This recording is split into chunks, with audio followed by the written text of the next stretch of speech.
जय हिंद साथियों।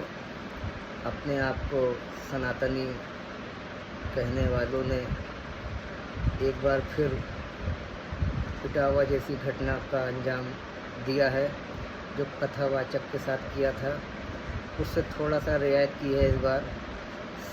जो है अपने आप को कट्टर हिंदू मानने वाले और भाईचारे में तोड़ फोड़ करने वालों ने, और इस बार इसका नाम दिया है कि वो जाति बदल कर अपने आप को वहाँ कथा कर रहा था।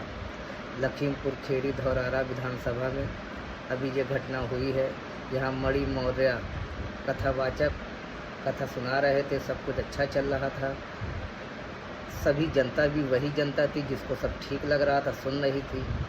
पर 7वें दिन आखिरी दिन वहाँ पे कुछ लोग इसी तरह के मठाधीश पहुँच जाते हैं जिनको भाईचारा नहीं पसंद है, और वो जाकर वहाँ पर अपने उनके खिलाफ साजिश करके षड्यंत्र करके जो लोग सुन रहे थे कथा, वही लोग आखिरी में विरोधी हो जाते हैं और इस तरह का जो है इल्ज़ाम लगाते हैं कि आप जो है आपने अपने आप को ब्राह्मण बताया और कथा सुनाया।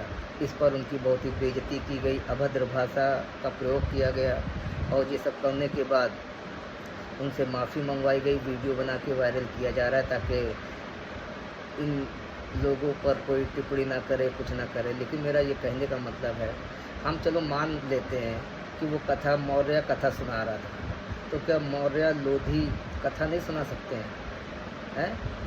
अरे कबीरदास जी कहते हैं, पेट न कोहू वेद पढ़ाया, सुन्नति कराए तुरक नहीं आया। अब पेट से ही अगर वेद पढ़ कर आए होते तो हम आपको मान लेते कि आप ब्राह्मण हैं। आपने यहाँ पे ही पैदा हुए और होने के बाद ही तो आपने वेद पढ़ा, तभी तो आपके अंदर ये क्षमता आई। आज अगर दूसरा भी यहाँ पे उसी तरह से शिक्षा ले सकता है तो वो भी शिक्षा बांट सकता है, ज्ञान दे सकता है लोगों को। लेकिन नहीं, आप तो ऐसा उस पर दिखाते हैं, शिकंजा कसते हैं कि नहीं, हम तो सब पेट से और जन्म से ही होकर आए हैं। तो फिलहाल मैं इन सब चीज़ों को नहीं मानता। जो चीज़ें जन्म से होती हैं, पेट से होती हैं, वो तो ठीक है, लेकिन आप भी पेट उसी तरह पैदा होते हैं।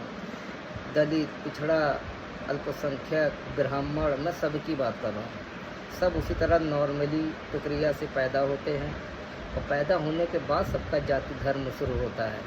तो भाई, हमारी आपकी सबकी जाति मानव है, हमें इसको बनाए रखना चाहिए और हमें इस पर बहुत बेशक भाईचारा कायम रखना चाहिए। इस तरह से लड़ाई झगड़ा हिंदू मुस्लिम करके हम लोग फिर इस तरह रह नहीं पाएंगे। आप ब्राह्मण बनोगे, कोई क्षत्रिय बनेगा, और दलित पिछड़े इसी तरह मारे जाते रहेंगे, और आप बताओगे हिंदू खतरे में है। ऐसे कैसे कब तक काम चलेगा? तो ये गलत है। मैं आप सभी से कहना चाहूँगा, आप सभी ऐसी बातों में ना आइएगा, कभी जागरूक होइए। और ये गलत किया गया है।